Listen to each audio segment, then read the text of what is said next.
রাসূল দিন দুনিয়ার বাদশা বলেন খাদিজা তুমি অমন করে কাঁদছো কেন খাদিজা? মা খাদিজাতুল কুবরা বললেন ইয়া রাসূলুল্লাহ আমি আপনার ছেড়ে চলে যাব।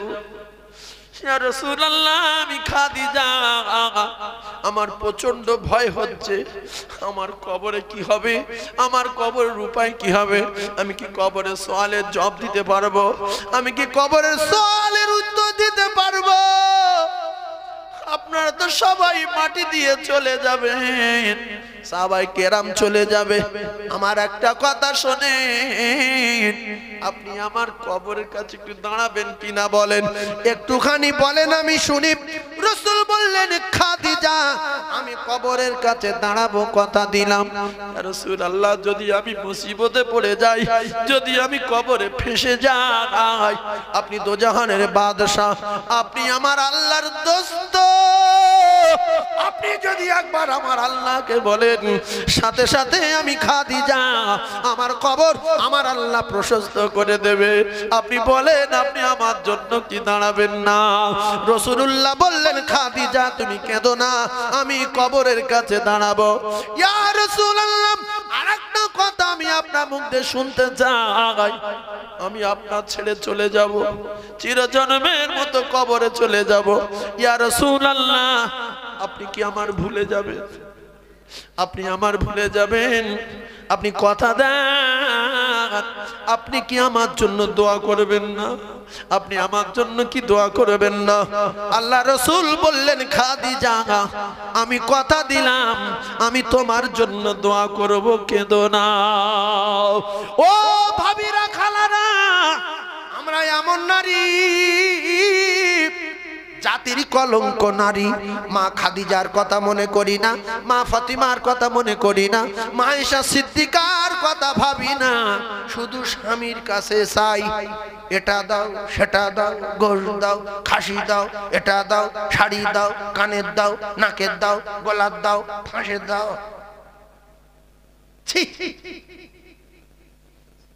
স্বামী খুশি তো আল্লাহ খুশি, স্বামী খুশি তো আল্লাহ খুশি। মেয়েদের কোনো কাজ নাই, নামাজ পড়বে স্বামীর খিদমত করবে, সাঁ করে জান্নাতে চলে যাবে। 100-র ভিতরে 95টা মেয়ে স্বামীর সঙ্গে প্রত্যেক দিন ঝগড়া করে। স্বামী শুধু ভাবে আল্লাহ কি পাল্লায় পড়িতে আমি এ কাজ ধরেছি, আমার তো শেষ করে ফেললো, এ কি সকালে ঝগড়া বিকালে ঝগড়া, ফের রাত্রি শুয়েও ঝগড়া। টাকা কি করেছো? এত টাকা না, তোর কি হয়েছে? তুই ঘুমো না, পাবি খাবি, তুই এত মোস্তান থেকে কেন? একদম চবড়া করবো না, তুমি চবড়া ভেঙে দেবো আমি এক্ষুনি। বিপজ্জনক মেয়ে আছে না নাই? এই উল্টা পাল্টা করে আল্লাহর কসম রাসূলুল্লাহ বলেছে স্বামীর সঙ্গে যদি মুখ্য নারী জাতির কলঙ্ক নারী উল্টো পাল্টা করে রাগিয়ে দেয়, স্বামী যদি একদিকে ঘুরে শোয় আর এ যদি স্বামী রাগিয়ে শুয়ে থাকে বিছনায়, আমি নবী জানিয়ে দিলাম সারা রাত আল্লাহর ফেরেশতারা ওই মুখ্য নারীর উপরে আল্লাহর লানত দিতে থাকে, তারা বদদোয়া করতে থাকে, আল্লাহ এই নারী ধ্বংস করো, আল্লাহ নারীর গজব দাও, আল্লাহ নারী শেষ করো। স্বামীর উপরে রেগে গেছে, রাসূলুল্লাহ জানান ওই স্বামী রেগে গেল আর ওই রাতে যদি স্ত্রী মারা যায়, ওই স্ত্রী ঠিকানা সোজা জাহান্নাম। এজন্য রাসূল বলেছিলেন ফাতেমা তোমার কোন ব্যবহারে আমার জামাই আলী যদি রেগে যায় আর তুমি যদি মারা যাও, আমি নবী কথা দিলাম তোমার জানাজায় যাব না। ও ফাতেমা তোমার পৃথিবীর জমিনে যত মেহমান আছে, স্ত্রীর কাছে তার স্বামী হলো পৃথিবীর 1 নাম্বার মেহমান। স্বামী আসবে সাজতে হবে, স্বামী আসবে দস্তরখানা রেডি, গোসলের গামছা রেডি, সাবান সার্ফ রেডি। মেহমান আসছে, কারণ মেহমান যখন আসে বাড়িওয়ালারা একবার রাস্তায়, একবার দস্তরখানা, একবার মাদুর, একবার তরকারি, একবার ডিম ভাজা, একবার মাছ ঠিক আছে কিনা, গোশ কষান হয়েছে কিনা, নুন হয়েছে কিনা, তেল হয়েছে কিনা। মেহমান খুশি হবে। ফোন করছে কত দূর, বলছে ভাঙড় বাজারে। ফের ফোন করছে কত দূর, বলছে এসে গেছি মাঠে। ফের করছে কত দূর, বলছে বটগাছের গোড়ায়। পাগল হয়ে যাচ্ছে রে, মেহমান আসছে রে। পৃথিবীর 1 নাম্বার মেহমান ওই নারীর কাছে তার স্বামী। এই জাতির কলঙ্ক নারী। স্বামী যদি বিছনায় ডাকে, আর কোন মুখ্য নারী যদি বলে যাচ্ছি, একটু দেরি করো, আধ ঘন্টা সময় দেরি করো, 15 মিনিট বাকি আছে, হচ্ছে, তুমি ঘুমাও না, অত বকবক করছো কেন, এখন সিরিয়ালটা দেখছি, সিরিয়ালটা হয়ে যাক, এই চ্যানেলটা এখন 15 মিনিট বাকি আছে, এই বইটা আধ ঘন্টা পরে শেষ হবে। ও ভাবি গো, তোমার স্বামী ডাকছিল তোমার কাছে, তোমার সিরিয়ালটা স্বামীর চেয়ে বড় হয়ে গেল, বইটা স্বামীর চেয়ে বড় হয়ে গেল, আর এই আপনার কি না আরো কত কি বলে, আমি অত নাম জানি না, এইগুলো কি তোমার কাছে বড় হয়ে গেল?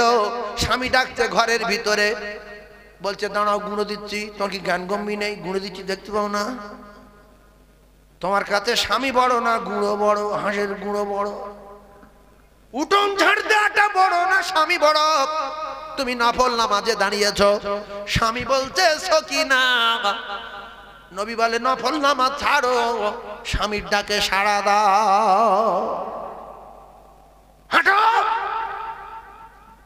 এরা জাহান্নামী। এই জন্য রাসূল বলছে, আমি জান্নাত জাহান্নাম ভবনে গিয়ে দেখলাম অধিকাংশ নারীর দোজখে চলছে। এরা স্বামীর উপরে অত্যাচার করে, স্বামীর কষ্ট দেয়, কথা শোনে না। এইবারে ও একটা বই দেখেছে 10 মিনিট বলে, প্রায় 45 মিনিট পরে বইটা শেষ হয়ে গেল, চোখের ব্যাটারি আস্তে আস্তে ডাউন হয়ে গেল, মোবাইলের ব্যাটারি ডাউন, মোবাইলটা রেখে গিয়ে শুয়েছে। দেখছে কে গায়ে হাত দেয়, দেয়, ও জানে ঘুমোয়নি, আর সত্যিও ঘুমোয়নি, স্বামী ঘুমোয়নি, চুপ করে আছে। স্ত্রী গায়ে হাত দেয় না, রেও গায়ে হাত দেয় না, কারণ ডেকেছে কখন, 45 মিনিট পরে আসছে, এ যেই শুয়েছে তখন পাশ পুরুষটা তখন অন্যদিকে মুখ করে শুয়েছে, এ দেখছে রেগে গেছে, তখন গায়ে হাত দিয়ে বলছে কড়া করছে কেন, ঘুরে যাও এদিক, ঘুরে যাও। যে এরকম বলেছে, স্বামী বলছে তোমার তো দাঁত ভেঙে দেবো, দাঁতে মারবো, মুখের বারোটা বেজিয়ে দেবো, ধাক্কা মারলো, ওইদিকে ফিরে শোলো। আল্লাহর কসম গোটা রাত ফেরেশতারা লানত দিতে থাকবে, আর ওই স্বামী রেগে যাওয়ার পরে যদি মারা যায়, এই নারী জাহান্নামী, এই নারী জাহান্নামী, এই নারী দোজখের আগুনে জ্বলবে। স্বামী যদি রেগে যায়, স্ত্রী যদি মারা যায়। আল্লাহর নবী দিন দুনিয়ার বাদশাহ, ও ভাবি রে, খাতুনে জান্নাত ফাতেমা, রাসূলুল্লাহ আসলেন জামার বাড়ি, মেয়ের বাড়ি, ফাতিমার বাড়ি, দরজা এসে সালাম দিলেন। অনেক মুখ্য আছে, আমরা জ্ঞানগম্যি কম, শরীয়ত বুঝি না, যখন যার বাড়ি ঢুকে যায় সালাম দেই না। বেটার লজ্জা লাগে বাপের সালাম দিতে, তাই সালাম দেয় না, বাপের লজ্জা লাগে বেটা সালাম দিতে, তাই সালাম দেয় না। কোনো এমন এমন বেটা আছে চায় না আমার আব্বার উপরে রহমত বর্ষণ হোক, আমার আব্বার উপরে আল্লাহর রহমত বর্ষণ হোক, আমার আব্বার উপরে আল্লাহর বরকত নাজিল হোক, চায় না বলে সালাম দেয় না। কারণ বাপ জানে বেটার উপরে গজব হোক, বেটা জানে বাপের মাথায় বাস পড়ুক। সালামের রহমত বরকত বিনিময় হয় না, হয় না? কথা বলেন, জোরে বলেন। কিন্তু অনেক বাপ বেটা আছে সালাম দেয় না, আছে না নাই? বাপ বেটা আছে সালাম দেয় না। ভালো করে ওয়াজটা বোঝার চেষ্টা করুন। এইবারে মেয়ের বাড়ি আসছে, স্বামী স্ত্রী বিছনায় শুয়ে আছে, শুনেলেন আমার ওয়াজ ক্লিয়ার। স্বামী স্ত্রী বিছনায় শুয়ে আছে, এদিকে শ্বশুর জ্ঞানী গম্যিনী সোজা গিয়ে দাবাই উঠে দরজা থাকে, ওরা যদি ঠিক কি রে, সৌর জানে যে আমি মেয়ের বাড়ি যাব, আমার বাড়ি, জামাই আমার বেটা, আবার সালাম কি দেবো, যে যে অবস্থা থাকে আমার মেয়ে। এটা চরম অন্যায় না? তুমি শ্বশুর হও আর নিজের বাপ হও, সালাম দাও, সতর্ক হয়ে যাবে। হয়তো কোনো আপনার জামাই উড়িষ্যায় কাজ করে, মেয়ে বাড়িতে শুয়ে আছে বারান্দায়, মাথায় কাপড় নেই, আপনি বাপ হয়ে আপনার মেয়ের মাথার চুল দেখা জায়েজ আছে? দাপনা দেখা জায়েজ আছে? শুয়ে আছে, গিয়ে মাথাতে এক ঝাড়া দাঁড়াকে মুখ দরজার কাছে ঢোকার আগে আসসালামু আলাইকুম। তো মেয়ে ছেলে থাক বেটা ছেলে যাক বা কোনো কেউ আছে ওয়ালাইকুম আসসালাম, সালামের উত্তর নেই। ও বাবারা, আমা সাবিনা আমি আসছি, বা নাতি আছে, আরে আব্দুর রহমান, এই সাদ, এই আব্দুর রাজ্জাক, কই রে তো মা কই? এরকম করছি কেন? যাতে করে বিন থাক বেই থাক, আমার মেয়ের দাওয়াত থাক ভাসুর থাক, তারা কই কোথায় আছে সাবধান হয়ে যাবে। গুঁড়ি শুঁড়ি মেরে ব্যাগ নে আচ্ছা দাবায় উঠে দরজা খুলে এই কথা ঠিক বলছি না ভুল বলছি? এগুলো শেখার দরকার আছে না? নাই? যেখানে যাবেন একটা দোকানে দরজা লাগানো রয়েছে, খিল দেওয়া নেই, ছিটকি দেওয়া নেই, দোকানের ভিতরে বন্ধু বান্ধব গল্প করছে বা কিছু করছে বা বসে আছে, কি কে কোথায় আছে তার ঠিক নেই, এ সালাম ফালাম না দে গাঁজা খেয়ে গে অন্য গল্প করছে বা হাঁটু কাপড় উঠে আছে বা কোনো মেয়ে ছেলের ভিতরে বসে আছে, পায়ে তেল টেল দিচ্ছে বা জামা গায়ে দিচ্ছে, জামা খুলেছিল গোসল করেছিল, একটা শাড়ি পরে ওর ভিতরে ঢুকেছে, জামা টামা চেঞ্জ করছে, এগিয়ে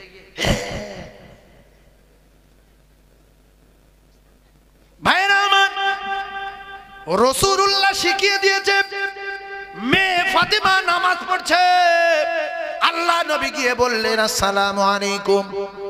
ও কলিজার টুকরা না, দরজায় গিয়ে সালাম দিলেন। ভিতর থেকে ফাতেমা নামাজ পড়ছিলেন, কোন রকমে বসে পড়ে সালাম ফিরিয়ে দিয়ে দৌড়ে গিয়ে দরজার পর্দাটা নিয়ে গায়ে জড়িয়ে দিল। গায়ে জড়িয়ে দিয়ে বলছে, আব্বু আজকের দরজা আমি খুলতে পারবো না। বলছে, আমি তোমার আব্বু, একটু তোমার সঙ্গে দরকার আছে, দেখা করতে হবে মা। বলছে, আব্বু আপনি চলে যান, অন্যদিন দেখা করব।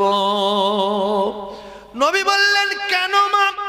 ফাতিমা তু জোহরা বললেন, আব্বু গো আপনি বলেছেন আমি শুনেছি, স্বামীর ইজ্জত স্বামীর সম্মান রক্ষা করার দায়িত্ব তার স্ত্রীর। স্বামীর সম্মান রক্ষা করার দায়িত্ব কার? স্ত্রীর। আর আপনি বলেছেন ফাতিমা তোমার কোন ব্যবহারে আমার জামাই আলী যেন রেগে না যায়। আমি আজকের যে পোশাকে আছি আপনি যদি আমার দেখেন তাহলে আপনি আপনার জামার উপরে রেগে যাবেন। আহারে আমার মেয়েটাকে কত কষ্ট রেখেছে।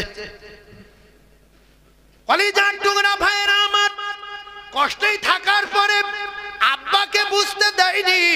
এইটা যদি এখনকার কোন নারী হতো, তার গিন্নির যদি সেরা কাপড় পরিয়ে রাখতো, আব্বা আসার সঙ্গে সঙ্গে আরো শাড়ি ছিঁড়ে দিত। দেখ দেখ কোথায় বিদিস, দেখ শুধু শাড়ি দেখ, খাওয়া দাওয়ার গল্প আলাদা, শাড়ি দেখে যা। এতে বিষ খাইয়ে দিতে পারি না, আমার বিষ খাওয়াতে পারিনি, তোর কাছে বিষ কেনার টাকা ছিল না।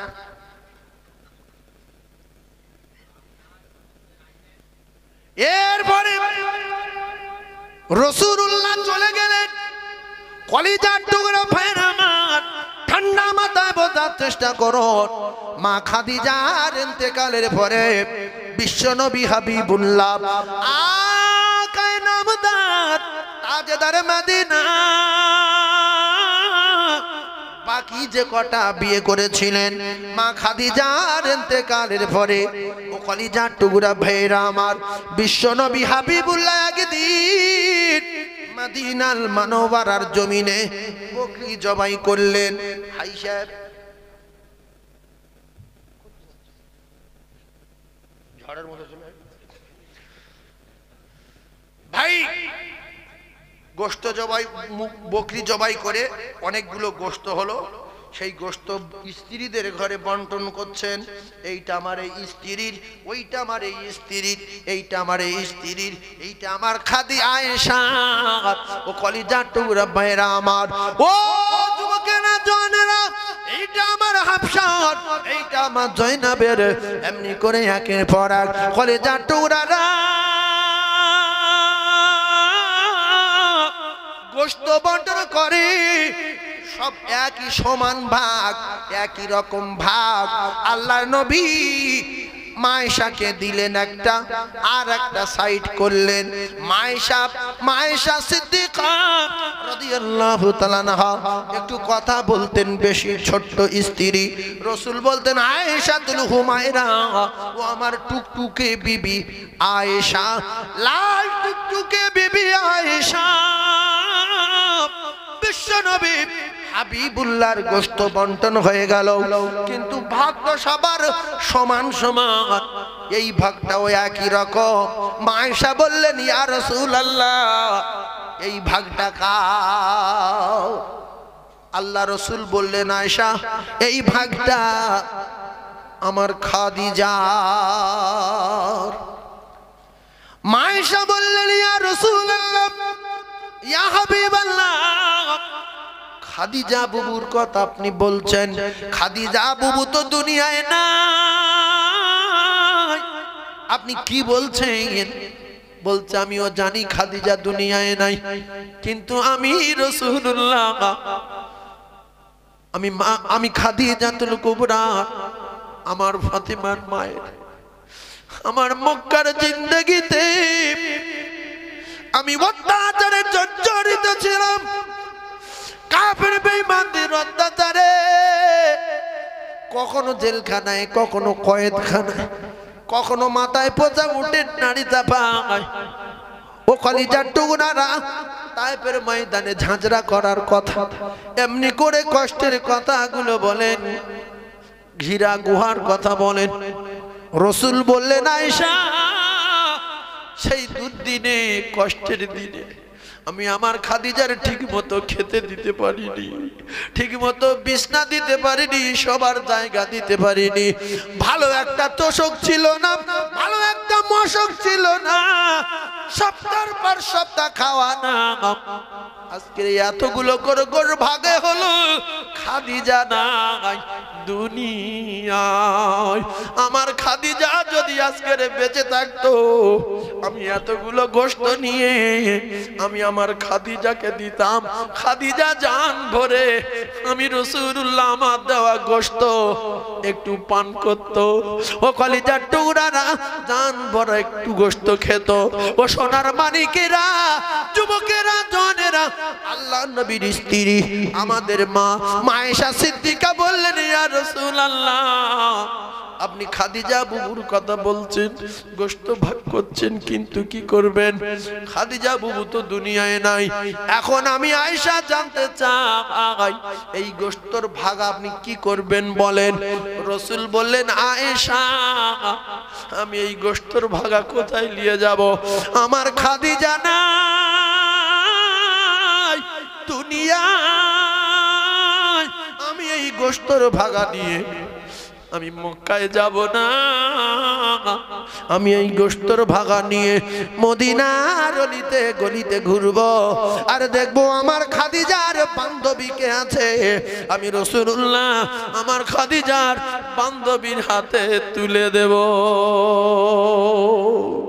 একদিনকার ঘটনা, আল্লাহর নবী দিন দুনিয়ার বাদশাহ বিশ্ব নবী হাবিবুল্লাহর স্ত্রী আমাদের মা হযরতে আয়েশা সিদ্দিকা বলেন, গভীর রাতের বেলা আমি আয়েশা সিদ্দিকা রাদিয়াল্লাহু তাআলা আনহা, আমার ঘুম ভেঙে যাবার পরে আমি ডান দিকে তাকিয়ে দেখলাম নবী নাই, বাম দিকে হাত মারলাম নবী নাই, বিছনায় নবী নাই রে। আয়েশা ভাবলাম আমার ঘুম পাড়িয়ে রেখে রাসূলুল্লাহ কি অন্য কোথাও গেল, অন্য কোন জায়গায় গেল। আমি আয়েশা টুকটুক করে উঠে আমি আস্তে আস্তে করে যেতে লাগলাম। হঠাৎ করে আওয়াজ পাচ্ছি মদিনার মসজিদের ভিতর থেকে, খাদিজা, খাদিজা রে, খাদিজা, খাদিজা, ওগো আমার আল্লাহ, যেদিন কেউ কারোর পরিচয় দেবে না, যেদিন কেউ কারোর হবে না, ওগো আমার আল্লাহ, খাদিজার সঙ্গে আমার দেখা করিয়ে দেবেন, খাদিজার সঙ্গে আমার সাক্ষাৎ করিয়ে দেবেন। আল্লাহর নবী কাঁদে মসজিদে নববীর ভিতরে, খাদিজা, খাদিজা। দোয়া শেষ হয়ে যাওয়ার পরে হযরতে আয়েশা সিদ্দিকা বললেন ইয়া রাসূলুল্লাহ, হাবিবাল্লাহ, আমি টুকটুকে বিবি আয়েশা, ছোট্ট আয়েশা, আপনি আমার বিছনা ছেড়ে উঠে এসে একটা 40 বছর বয়সের বয়স্ক মেয়েকে বিয়ে করেছিলেন। ইয়া রাসূলুল্লাহ, আপনি রাতের বেলা এসে বড় বুবু খাদিজা খাদিজা করে কাঁদছেন কেন? রাসূল বললেন, আয়েশা খবরদার, যে কথা বলো তার জিন্দেগি কথা বলবে না। তুমি খাদিজা সম্পর্কে কি জানো? আয়েশা বললেন, ইয়া রাসূলুল্লাহ, বেয়াদবি মাফ করুন, খাদিজা সম্পর্কে তার আল্লাহ এবং রাসূলুল্লাহ ভালোই জানেন, আমি জানি না। আল্লাহর নবী দিন দুনিয়ার বাদশা বলেন, আয়েশা সিদ্দিকা রাদিয়াল্লাহু তাআলা আনহা, তুমি টুকটুকে আয়েশা, তুমি লাল টুকটুকে আয়েশা, তুমি আয়েশাতুল হুমায়রা, তুমি যত সুন্দরী হও, যত টুকটুকে হও, আমার যখন ফাতেমার মায়ের কথা মনে ওঠে, আমার যখন খাদিজার কথা মনে ওঠে, আমি রাসূলুল্লাহ বিছনায় শয়ন করতে পারি না। খাদিজা ইন্তেকালের সময় কাঁদছিলেন, ইয়া রাসূলুল্লাহ, আমি ইন্তেকালের পরে আপনি কি আমার ভুলে যাবেন? আপনি কথা দেন আমার জন্য কি আপনি কাঁদবেন না? আমি কি আপনার সঙ্গে দেখা করতে পারবো না? আল্লাহ রাসূল বললেন, খাদিজা খাদিজা খাদিজা, আমি নবী কথা দিলাম তোমার জন্য দোয়া করব। রাসূল বললেন, স্বামী যদি বেঁচে থাকে, স্ত্রী যদি মারা যায়, আর ওই স্বামী যদি স্ত্রীর জন্য দোয়া চায়, স্বামীর দোয়া আল্লাহ কবুল করে স্ত্রীর কবর আমার আল্লাহ বেহেশতের বাগান বানিয়ে দেয়। একটু জোরে হয় না? আর একটু জোরে হবে না? একটু চিল্লে তাকবীর দেন, নারে তাকবীর। এই জাহান্নামী নারীরা, তোমার স্বামী তোমার বিছনায় ডাকলো, তুমি অজুহাত দেখাচ্ছ তরকারি রাঁধছি, ডিম ভাজি, তুমি কি নিদেন খাওয়া খাবে না তোমার পেটে কামড় ঢুকেছে? তুমি ওই ডিম ফেলে রেখে, নফল নামাজ ফেলে রেখে, তরকারি ফেলে রেখে ওই অবস্থায় দৌড়ে যাও, স্বামী ডেকেছে। বিশ্বনবীর এক সাহাবী শাম দেশে থেকে ফিরলেন, রাসূলুল্লাহর কদমে সেজদা দিলেন। বিশ্বনবী বললেন, এ কি করলে? তুমি আমার সেজদা দিলে কেন? আল্লাহ রাসূল বললেন, তুমি কেন সেজদা দিলে? সাহাবী বললেন, ইয়া রাসূলুল্লাহ, আমি গিয়েছিলাম এক জায়গায়, সেখান থেকে আমি দেখলাম তারা তাদের নেতাকে, তারা তাদের মাতব্বরদেরকে, তারা তাদের লিডারদেরকে তারা সেজদা দিচ্ছে খুশি করার জন্য। আমি ভাবলাম পৃথিবীর জমিনে এক নম্বরে নেতা যদি থাকতে হয়, তাহলে বিশ্ব নবী ছাড়া আসমানের নিচে জমিনের উপরে আর কোন নেতা নাই। আমি যদি রাসূলুল্লাহকে সেজদা দেই, তাহলে রাসূলুল্লাহ বিরাট খুশি হবে। আল্লাহ রাসূল বলেন, সাহাবী, আমি আমার সেজদা দেওয়া হারাম, পৃথিবীর কারোর সেজদা দেওয়া যাবে না, সেজদা একমাত্র আল্লাহকে দিতে হবে। আর আমি নবী জানিয়ে দিলাম, আমি যদি দুনিয়ার জমিনে কারোর সেজদা দেওয়ার অর্ডার দিতাম, তাহলে আমি রাসূলুল্লাহ জানিয়ে দিলাম, আমি বলতাম পৃথিবীর প্রত্যেকটা নারী যেন তার স্বামীর কদমে সেজদা দেয়।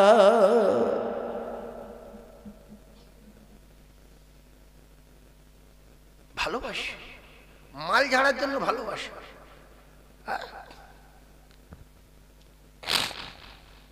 যত কায়দার ভালোবাসা জানো, ও ভাবিরা প্রেম করার যত কায়দা জানো, সব কায়দাগুলো স্বামীর কাছে দেখাও। ড্রেস করার কায়দা জানো, কত জামা কাপড় পরার কায়দা জানো, খোঁচার কায়দা জানো, এমনি করে কুচির কায়দা জানো, ব্ল্যাক টেপ মারার কায়দা জানো, ক্লিপ মারার কায়দা জানো, শাড়ি কোঁচা দিয়ে পরার কায়দা জানো। আল্লাহর নবী বলেন, স্বামীকে খুশি করার জন্য সব রকমের কায়দাবাজি করে সাজো, ওই সাজাটা তোমার ইবাদতে গণ্য হবে। জোরে বলুন। একটু সেন মাখো, একটু আতর মাখো, একটু মাথায় শ্যাম্পু করো, চুল ভালো করে ছানো, ছেনে চুলটুলগুলো ছেড়ে দাও, যে স্বামীর কাছে যাও। স্বামী দেখছে এশার নামাজ পড়ে দেখলাম কালো, এখন দেখছি কি সুন্দর ভালো, কি সুন্দর গায়ে বাসভর হচ্ছে, মুখটা সাদা, মুখি মলম ঘষো, মুখি সেই কি বলে ফেয়ার লাভলি দেয়, মেকআপ দেয়। আমার ভাই বলছে মেকআপ, ওই সব মেকে চলে যাও। স্বামী যদি বলে জামা চেঞ্জ করো, এইটা গায়ে দাও, ওইটা গায়ে দাও, এইটা খোলো, ওইটা পরো, যত পরবে যত ডিজাইন দেখাবে তত আল্লাহর আরশ খুশি হবে। ওই সাজতে গেলে সময় যাবে, কিতাবে লেখা ওই সাজার সময় যতক্ষণ যাবে ততক্ষণ আপনার নামায় আমালে নেকি লেখা হবে। জোরে বলো।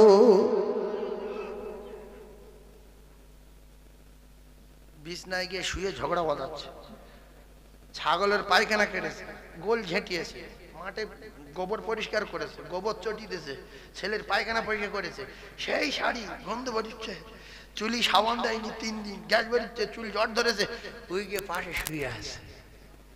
স্বামী বলছে এত গ্যাস বেরোচ্ছে কি মান দেখিয়া, চুলটা শুয়ে দেখছে বিচ্ছিরি গ্যাস বেরোচ্ছে, এতে মহব্বত বাড়বে না কমবে?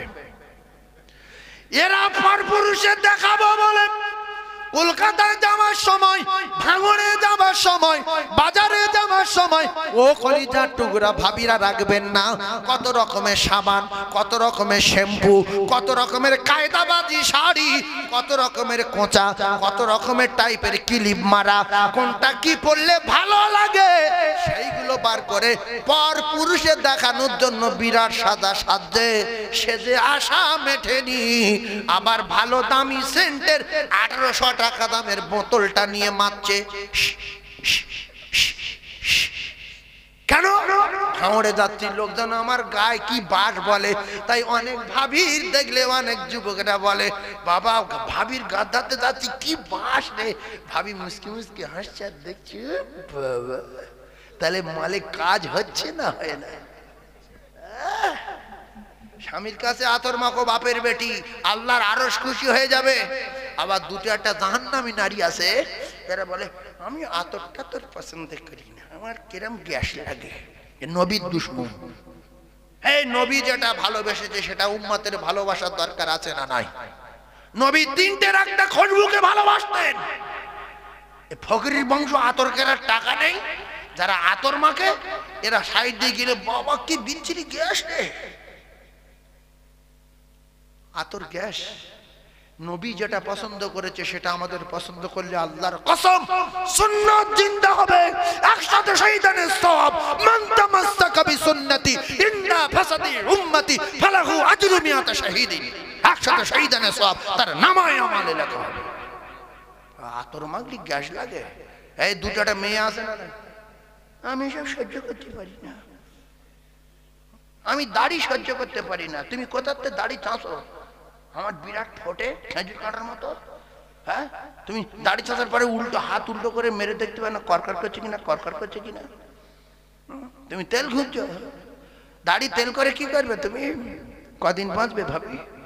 এমন তেল হবে তোমার আর জীবনে দাড়ি চাঁচতে হবে না। আল্লাহর কসম, তুমি যখন জান্নাতে যাবে, জান্নাতে তোমার স্বামী যখন তোমার সঙ্গে পাবে, ওই রাসূলুল্লাহ বলেছে কোন পুরুষের মুখে দাড়ি থাকবে না, শুধু তেল, শুধু তেল, গোঁফ নেই, দাড়ি নেই, শুধু একটা পুরুষের মুখে দাড়ি থাকবে, তিনি হলেন হযরতে আদম আলাইহিস সালাতু ওয়াস সালাম। মুখ তেল। এইবারে কি করবে করো, এখন তেল খোঁজার জায়গা না, এখানে ঈমান মজবুত করার জায়গা। স্বামী পরিচয় দেবে না, বলবে কেটে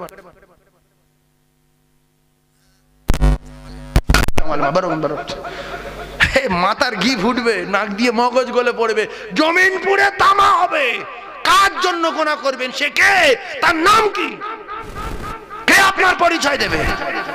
তবে একটা টিম তৈরি করবে, এরা টিম তৈরি করে নবীদের কাছে যাবে, নবীরা বলবে কেটে পড়, চল না তুমি মুসা নবী, পট চলে যাও, না তুমি নবী আদম বাপের আদি পিতা আমাদের আব্বা, চল না তুমি নবী শীষ, আরে চলে যা, না তুমি ইব্রাহিম খলিলুল্লাহ, চল না তুমি ঈসা রুহুল্লাহ, আরে চল না তুমি আল্লাহর পয়গম্বর সুলাইমান আলাইহিস সালাম, চলে যা, না তুমি দাউদ আলাইহিস সালাম, চলে যা।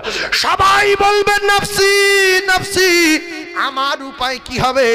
এই জন্য ইমাম সাহেব যখন খুতবা দেয় দেখবেন বলে হযরতে আদম সাফিউল্লাহ নফসি নফসি, ঈসা রূহুল্লাহ নফসি নফসি, সুলাইমান সাহিবুল মখলুকাত নফসি নফসি, দাউদ খলিফাতুল্লাহ নফসি নফসি, ঈসা রূহুল্লাহ নফসি নফসি, মুসা কালিমুল্লাহ নফসি নফসি। এইগুলো মানে বুঝি না বলে আমরা ঘুমিয়ে পড়ি। সবাই বলবে চলে যাও, আমার দল আমি বাঁচিনি, টেনশন আছে, যাও চলে যাও।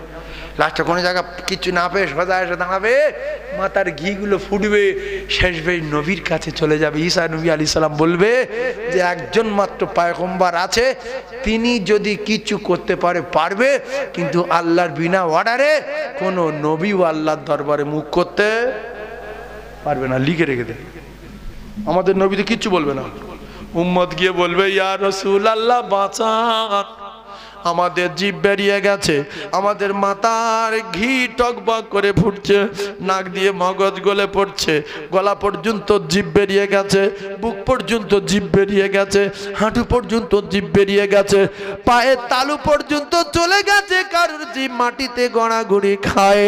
ইয়া রাসূলুল্লাহ বাঁচান, ইয়া রাসূলুল্লাহ বাঁচান।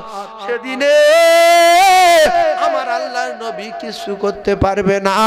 সেদিন বিশ্ব নবী মাকামে মাহমুদে সেজদায় পড়ে কাঁদবে যে আল্লাহ উম্মতের এত কষ্ট আমি সহ্য করতে পারি না।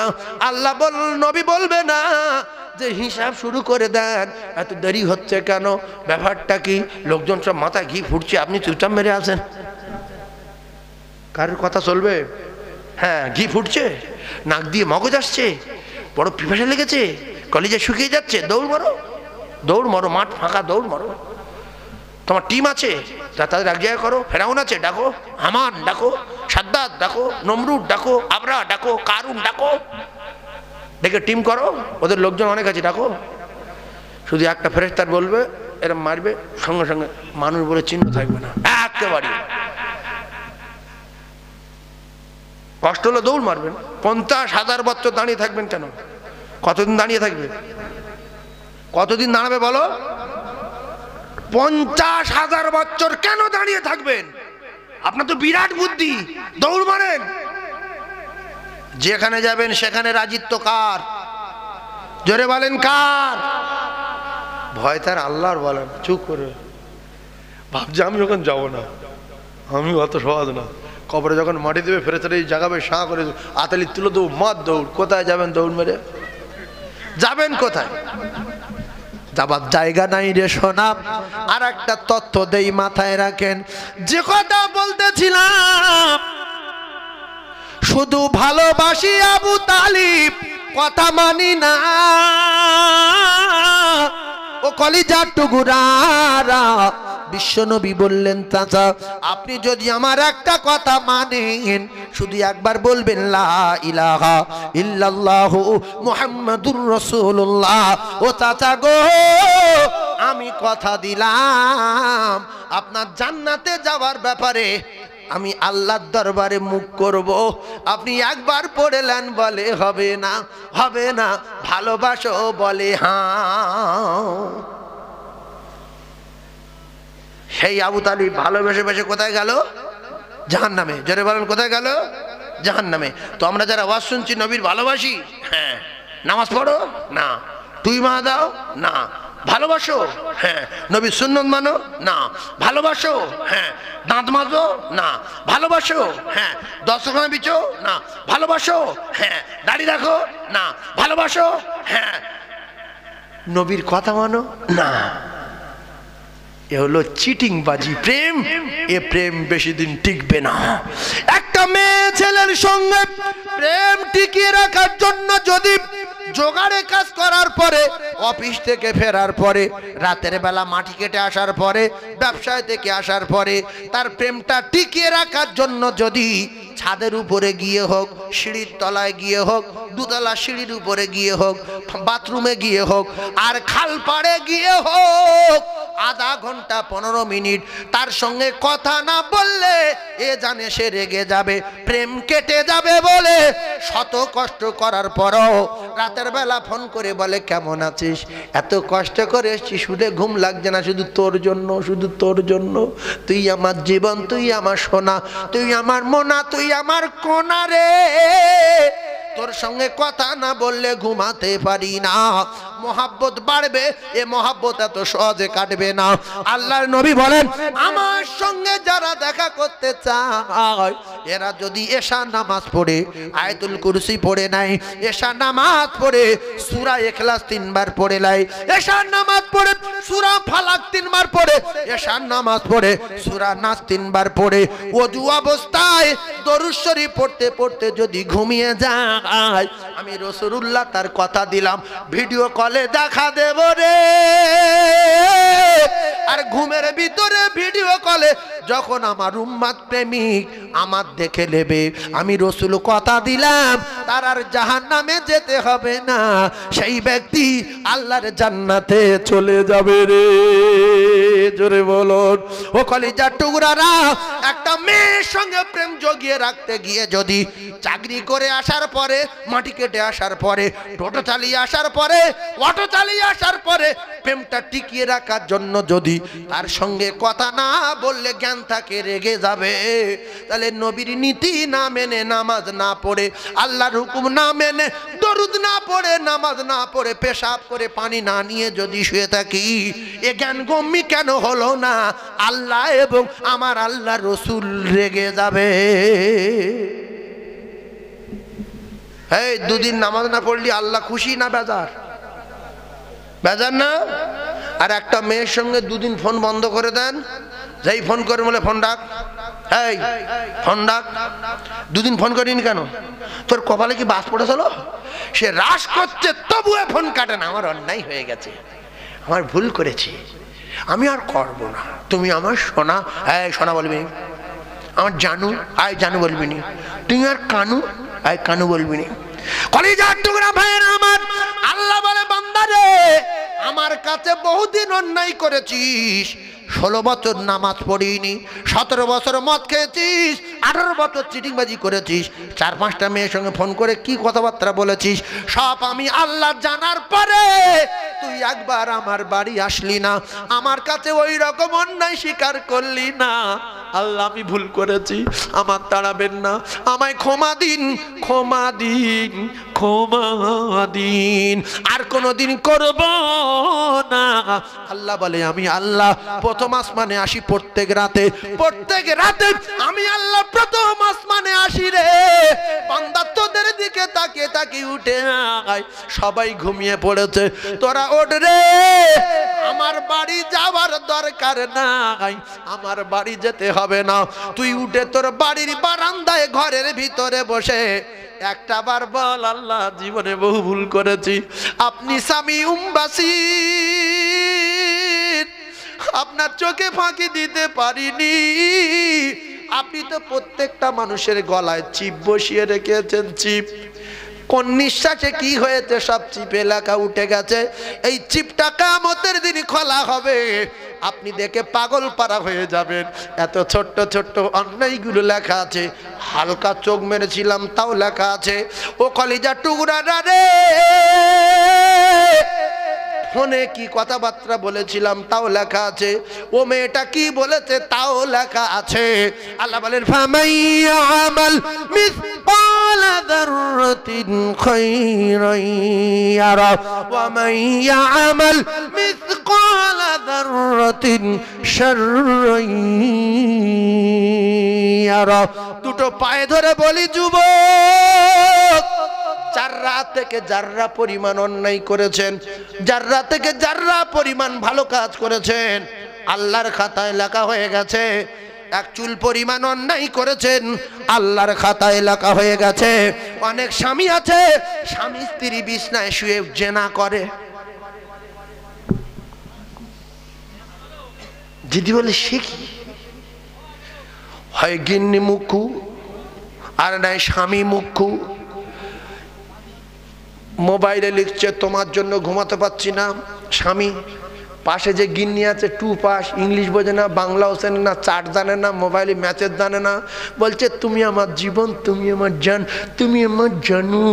ও বাবা কত কি লিখছে, আল্লাহর কসম ফোনে যে কথাবার্তা বলছে কান শুনলে কানের জেনা হবে, আর দিলে যদি উল্টো পাল্টা ভাবো তাহলে দিলের জেনা হবে। কিয়ামতের মুসিবতের দিন আমার আল্লাহ কানের জবান খুলে দেবে, আমার আল্লাহ পাক হাতের জবান খুলে দেবে। আর চোখ দিয়ে যদি উল্টো পাল্টা করো চোখের জেনা হবে, দিল দিয়ে যদি উল্টো পাল্টা করো মনের জেনা হবে, দিলের জেনা হবে। আল্লাহর কোরআনে কারীমের ভিতরে আমার আল্লাহ ইয়াউমা নাখতিমু আলা আফওয়াহিহিম ওয়া তুকাল্লিমুনা আইদিহিম ওয়া তাশহাদু আরজুলুহুম বিমা কানু ইয়াকসিবুন।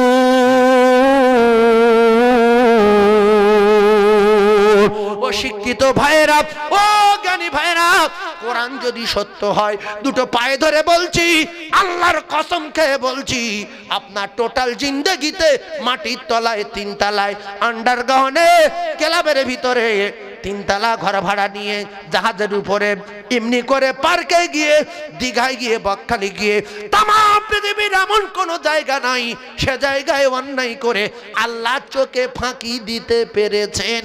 আল্লাহ বলে ফাঁকি দেওয়া যাবে না, যাবে না, যাবে না, যাবে না। এরপরে এই কাজ্জা মিথ্যাবাদী কিয়ামতের দিন, যেদিন জাহান্নামের আগুনের গর্জনের ভয়ে শুধু মিথ্যা কথা বলবে, আল্লাহ আমি কিচ্ছু করিনি, আমি কোনোদিন নামাজ কি না পড়ে থাকতাম, মসজিদ দেখিনি, আমি মাদ্রাসা নাম শুনিনি, মৌলবী জীবনে দেখিনি, কোনোদিন কেউ আমার ওয়াজ করে বলেনি, নামাজ না পড়লে এই জাহান্নামে যেতে হবে, আমি যদি জানতাম আমি কি এগুলো করতাম।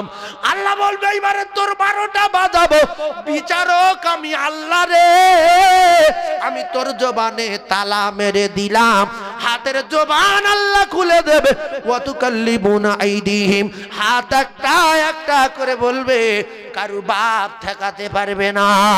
ওয়া তাশহাদু আরজুলুহুম বিমা কানু ইয়াকসিবুন।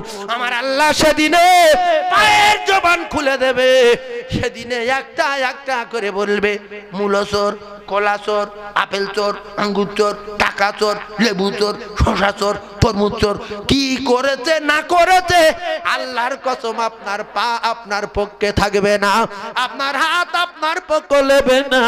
কোথায় আপনার মা, কোথায় আপনার বাপ, কোথায় আপনার ছেলে, কোথায় আপনার মেয়ে, আপনার কান আপনার হবে না, আপনার চোখ আপনার হবে না, আপনার চামড়া সাক্ষী দেবে, কারু বাপ ঠেকাতে পারবে না। তাই এখনো বাঁচিয়ে রেখেছেন আমার আল্লাহর অনেক দয়া, শুধু ক্ষমা করে দেব বলে। তাই দুটো পায়ে ধরে বলি, এখনো সময় আছে, ফিরে আসতে হবে। আপনারা কি রেগে যাচ্ছেন? আমার যত বয়স হচ্ছে, ওয়াজের বয়স, আমার বয়স, ওয়াজ তত একটু কড়া করার চেষ্টা করছি। ওয়াজ কি খুব কড়া হয়ে যাচ্ছে? এইবারে একটা কড়া কথা বলবো, সময় তো নাই, শেষ হয়ে গেছে। 12টা 12টা 12টা। তবে একটা গজল বলতে বলেছে, সেইটা বলতে হবে, না বললে অসুবিধা আছে। কমিটির ছেলেরা বলেছ তো, আর 2-10 মিনিট বলবো। এই দেখো মোমেনদের নমুনা দেখেন, ইমানি আলোচনা যাদের ভালো লাগে আপনাদের ভিতরে ইমান আছে। আল্লাহু আকবার। কেন আমরা সবচেয়ে প্রেম করি বেশি কার? রাসূলুল্লাহর। আর আমি যদি আমার প্রেমিকের কথা শুনতে ভালো না বাসি, ভালো না লাগে, তাহলে আমি প্রেমিক নামের কলঙ্ক। তকবীর দান দেই কেন ভালোবাসে না? রে তাকবীর। কিছু লোক চুপ করে আছে, যে ফালতু নাম নেওয়ার দরকার নেই। আল্লাহর নাম ফালতু কি? আল্লাহ ছোট না বড়? আল্লাহ মহান না? আল্লাহ সর্বশ্রেষ্ঠ না? তাহলে চিল্লে বলেন নারে তাকবীর। আচ্ছা বিরিয়ানি, বিরিয়ানি আছে না খিচুড়ি? বিরিয়ানি এখানে স্পেশাল বিরিয়ানি গোশ সহ, আর কিছুক্ষণের মধ্যে দেওয়া হবে ইনশাআল্লাহ। বড় বেলার বলে না আল্লাহু আকবার, আল্লাহ। এই আওয়াজটা শুনিয়ে দিলাম কেন? এই বেহেশতের বাগানের বিরিয়ানির মজা আলাদা, বরকত আলাদা। লোক আজমির থেকে ভাত বলিয়ে আসে। মহব্বত কি? যে আল্লাহর অলির ওখানকার ভাত, এর একটা পাওয়ার আছে। আল্লাহু আকবার। সেজন্য কুরবানির সময় যে গরু জবাই করি, এখনকার গরু সেই সময় জবাই করি, কিন্তু ওই জবাই করা গরুর গোশতর মজা আলাদা। হাফ সিদ্ধ হয়ে গেছে বলতে লিয়ায়, গিন্নি বলছে সিদ্ধ হয়নি, সহ্য করো না, বলছে উই তোল গিলে লোবো। বলে বলছে গিলে লোবো, তাই খেয়েছে 1.5 কিলো। না হয়েছে পায়খানা, না হয়েছে বদ হজম, ফের বিকেলে বলছে আছে, বলছে হ্যাঁ, বলছে তোল। ভাত খাবে না, বলছে না, শুধু গোশ খাবো, গিলে লোবো শুধু। বলছে শিরা, বলছে গিলে লোবো। আল্লাহু আকবার, আল্লাহু আকবার। রমজান মাসে ছোলা মুড়ি অনেক লোক জীবনও সময় পায় না, শুধু তুলতে ঢোক মারছে, শুধু গিলে নিচ্ছে। কি মজা বলেন? হ্যাঁ, আর যার দাঁত নেই বিরাট ফেরাতে পড়ে গেছে, ওর গালের মধ্যে পাকড়াচ্ছে, এপারে ফেলছে ওপারে ফেলছে, চোখের সামনে লোক সব গিলে নিচ্ছে, যতক্ষণ না ভিজছে চিবুতে পারছে না। হ্যাঁ, বুড়ো লোক, কি অবস্থা। এই জন্য এই যে লোকজন এই যে ভরে গেছে, প্যান্ডেল ঠেসে গেছে, এতে আল্লাহ খুশি না বেজার? সেই জন্য একবার জোরে আল্লাহ বলেন, আল্লাহ সর্বশ্রেষ্ঠ, আল্লাহ মহান। নারে তাকবীর, নারে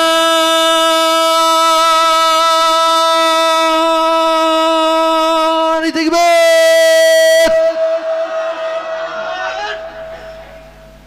এই লোক ফার্স্ট হলো দমে। অনেক লোক দম চুরি করছে, রুকুই চুরি, সেজদায় চুরি, হ্যাঁ কেরাতে চুরি। 2 রাকাত নামাজ পড়ছে জারের সময়, এশার নামাজে ইন্নাতানে পড়ছে, কিন্তু না পড়লি তো হতো। ইন্নাতান ইন্নাতার কাজ ফেলে শানি গুলো। আল্লাহু আকবার। ফেরেশতারা বলছে আল্লাহ কিছু বুঝতে পারেনি, বললো কি ইন্নাতানে কাল কাউসার ফাসাইলে শানি হলো তার। ফেরেশতারা বলছে এত গতিতে বললো, হাফিজ সাহেবের জোরে কি বললো বল দেখি। হ্যাঁ, সেই জন্য শীতের সময় লম্বা নামাজ পড়বেন, লম্বা কেরাত ধরবেন, লম্বা রুকু করবেন, লম্বা সেজদা করবেন, আল্লাহর আরশ খুশি হবে। আর একটা আমল বলে দিয়ে যাচ্ছি, আপনারা রাগ করবেন না। হযরতে আবু হুরায়রা রাদিয়াল্লাহু তাআলা, কি নাম বললাম? আবু হুরায়রা। এই এতগুলো নেট চলতে মানে তো একটু ভুল হলে তো পৃথিবী কিয়ামত করে দেবে আমার। আরে হিংসা পৃথিবী ভরা, দোকানদারের দোকানদারে হিংসা, মৌলবি হিংসা, কি করে ডাউন করে যায়, এই মিডিয়া হিংসা, বুঝতে পারছেন? এসব হিংসা আছে না নাই? সেলুনের লোক দোকানদারের হিংসা। আপনি এই দোকানে চুল ফেলে ওই দোকানে যাবেন, বলে মাথা কেটে দিস, কে কেটে দে রে, এই যে সব জায়গায় খাচ্ছে। ও তো মনটা খারাপ হয়ে গেছে, ভাই মাথা কাঁচ, বলছে ওর দোকানে কেটেছি, বলছো কবে চুল কাটা শিখেছো? ও কি জানে, এর আগে টোটো চালাতো। আমি আর 27 বছর এখানে, 27 বছর। তো বলতে তুই কেটে দে, দেন 50 টাকা গেট যাক, তুই 50 লে। এবারে ভালো করে কেটে দিলে এবারে ও অন্য একটা দোকানে গিয়ে বলছে ভাই দেখ তো চুল কেটেছি কেরম হয়েছে, বলছে কোথায় কেটেছি, যা চলে যা, এই চুল কাটা আমার দোকানে আনিনি, খদ্দের কমে যাবে, চলে যা। এ কি করেছে, এতে এর চেয়ে বড় কথা বলছে এই দ্বিতীয় লোক। তা বলছে ভাই কি হয়েছে মাথা, বলছে কোথায় কেটেছি, বলছে 27 বছর, বলছে ওর দোকান নাকি ওর কাছে কেটেছি, বলছে তো আমার কাছে কাজ শিখতো, বলছে আমার কাছে শিখেছে। তা বলে তুই কেটে দে, 2 জায়গায় কেটেছে, আর কিছু আছে লাস্টে না এখন কথা বুঝতে পেরেছে? এত হিংসা, এত হিংসা। প্রত্যেকটা ফকির যদি একটা গ্রামে বারবার আসে, অন্য ফকির তার পিটতে যায়, যদি দিন আইলি ফের আজকে রেস কেন বাড়া, কি কথা ঠিক না ভুল? এত হিংসা, এত হিংসা। এ দোকানের এই হোটেলের লোক বলছে ওর হোটেলের গোশের তেল দেয় না, ঝাল দেয় না, সিদ্ধ হয় না, সবসময় গরুর ওজন 26 কেজি, 27 কেজি, 18 কেজি। দিন একটা বাচ্চা জবাই করে, ওর কাছে শোনো, বলছে ওর দোকান কি ও? হ্যাঁ, প্রত্যেকটা দোকানদার ভ্যানওয়ালা বলছে ওর ভ্যানে উঠেছিস, ও জীবনে ভ্যানের গিয়ার মোবিল তেল দেয়? 1.5 ঘন্টা লাগবে এখান থেকে তোমার ইয়েতে যেতে, কাশীপুর যেতে 1.5 ঘন্টা লাগবে, আর আমার ভ্যান 15 মিনিটে চলতে হবে। তো বলতে ভাই যা হয়ে গেছে ভুল হয়ে গেছে, আজকের দিনে যাই আর কি করব। তারপর তোর ভ্যান আর ওঠে না। এই করে করে ফেতনা, মারামারি, পেটাপিটি, দাগাবাজি, ধোকাবাজি, চিটিংবাজি, প্রত্যেকটা মানুষের ভিতরে ইমাম ইমামের দোষ দিচ্ছে, মাওলানা মাওলানা দোষ দিচ্ছে, ডাক্তার ডাক্তারের দোষ দিচ্ছে, পীর পীর সাহেবের দোষ দিচ্ছে, আছে না? নাই? সবসময় যাতে আমি বড়, কথা এটা না, সবসময় ভাববেন আমি ছোট, সবাই বড়। কথাটা উল্টো হয়ে গেছে পুরো, আমি বড় না, আমি ছোট, সবাই বড়, আর আমি গুনাহগার, সবাই ঈমানদার। সবাই বড়, আমি ছোট, আর সবাই ভালো, আমি খারাপ। তো আবু হুরায়রা রাদিয়াল্লাহু তাআলা আনহুকে রাসূলুল্লাহ সাদকা ফিতরার আমানতের মাল একটা ঘরে আছে, সেখানে পাহারার দায়িত্ব দিলেন হযরতে, কি নাম বললাম? আবু হুরায়রা রাদিয়াল্লাহু তাআলা। তো আবু হুরায়রা পাহারা দিচ্ছে, হঠাৎ করে রাতের বেলা একটা ডাকাত আসলো। কি আসলো? জীবনের মতো শিক্ষালাম, জীবনের মতো ডাকাত আসলো। ডাকাত এসে দেখছে যে একটা লোক পাহারা দিচ্ছে, আর যারা পাহারা দেয় ওরা চোর ডাকাত ধরার ভাম করে, না ঘুমিয়ে ঘুমানোর ভাম করে। আর যেই চুপচাপ মেরে আসলো, যেই হাত দিয়েছে সাঁ করে ধরেছে, ধরে বলছে বাবু নবীর কাছে নিয়ে যাবো, আমি নবীর সাহাবী। সে বলছে বাবু আমি জানি, আমার এই বারটা রেহাই করে দাও, আমার অনেকগুলো বাচ্চা কাচ্চা, আমার খাওয়া হয় না ঠিক মতো, বাচ্চাদের খেতে দিতে পারিনি, ক্ষুধার যন্ত্রণায় এসে গেছি, কি করব? তবে কথা দিলাম আর জিন্দেগি কোনো দিন আসবো না। নবীর সাহাবী দিলে দয়া হলো রে। রাসূলুল্লাহর সাহাবীর নাম আবু হুরায়রা রাদিয়াল্লাহু তাআলা আনহু। চোরকে ছেড়ে দিলেন। ছেড়ে দেওয়ার পরে সকালবেলা সাহাবী রাসূলুল্লাহর কাছে গেলেন। রাসূলুল্লাহর কাছে যাওয়ার পরে সাহাবী বলবেন রাতের খবর, কিন্তু রাসূল বলছেন আবু হুরায়রা গত রাত্রে যে চোর ধরলে সে চোরের খবর কি? আবু হুরায়রা অবাক হয়ে গেল না?